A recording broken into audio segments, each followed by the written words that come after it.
महाकुंभ छोड़कर जाना पड़ गया। ये आप देख रहे हैं मोनालिसा को। मोनालिसा मध्य प्रदेश के इंदौर की रहने वाली है। इंदौर से पिता के साथ आई थी महाकुंभ में माला बेचने के लिए। उनके साथ ही बाकी परिवार भी महाकुंभ में माला बेचता था, लेकिन कुछ ही दिन में उनकी तस्वीरें तेजी से वायरल होने लगी। सोशल मीडिया पर लोग उनकी सुंदरता की तारीफ करने लगे। तस्वीरें वायरल होने से पूरे देश में लोकप्रियता बढ़ गई। इसी लोकप्रियता की वजह से लोग उनके साथ सेल्फी लेने लगे और हालत यह हो गई कि सेल्फी लेने वालों की मोनालिसा के पास हर वक्त भीड़ लगी रहती। यहां तक कि लोग यहां सेल्फी के लिए लोग पीछे पीछे मोनालिसा के दौड़ने लगे। मोनालिसा पहुंची थी माला बेचने के लिए। कई बार इससे बचने के लिए मोनालिसा को छिपना पड़ता था। मोनालिसा पर यह दावा उनके परिवार की तरफ से किया गया है। इससे महाकुंभ में वो पिता के साथ माला नहीं बेच पा रही थी, लोग इतना परेशान कर रहे थे। आखिर मोनालिसा के पिता ने परेशान होकर मोनालिसा को वापस भेज दिया है। फिलहाल उनका बाकी परिवार अभी महाकुंभ में माला बेचता है।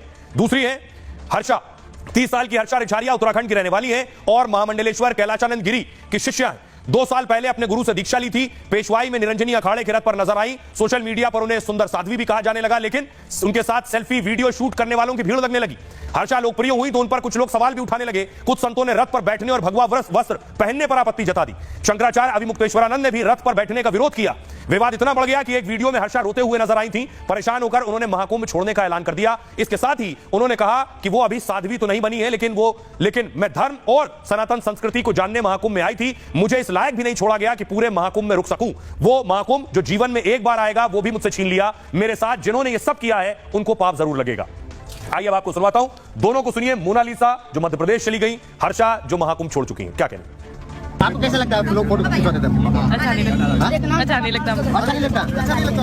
तो सारे दिन भर फोटो खींचते रहते हो। ये और ही लड़कियां हैं।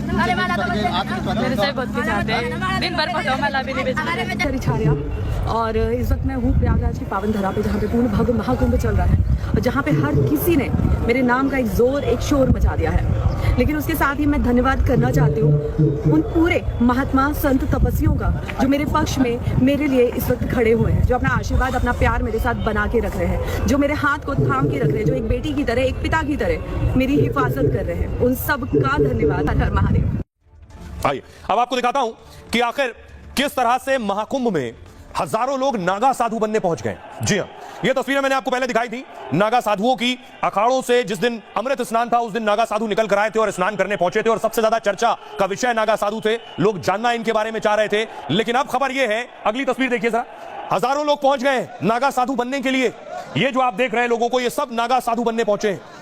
इतना क्रेज है, इतना ज्यादा लोगों का लगाव और जुड़ाव नागा साधुओं के साथ कि 20 से 25 हजार नागा साधु बन रहे हैं। अगली तस्वीर देखिए जरा, महिलाएं भी पहुंची हैं साध्वी बनने के लिए। यानी न सिर्फ पुरुष बल्कि महिलाएं भी सब कुछ त्याग कर नागा साधु बनने के लिए पहुंची हैं।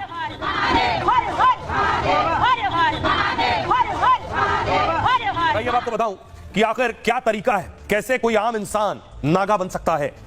महाकुंभ में एक साथ 20 से 25 हजार नागा साधु बन रहे हैं। इसमें जूना अखाड़े से लेकर निरंजन अखाड़े के साधु हैं। नागा साधुओं को सनातन धर्म का रक्षक भी कहा जाता है, लेकिन युवा साधकों के नागा साधु बनने की प्रक्रिया बहुत कठिन है। संगम घाट पर साधकों ने 7 पीढ़ियों का पहले पिंडदान किया, फिर गंगा में 108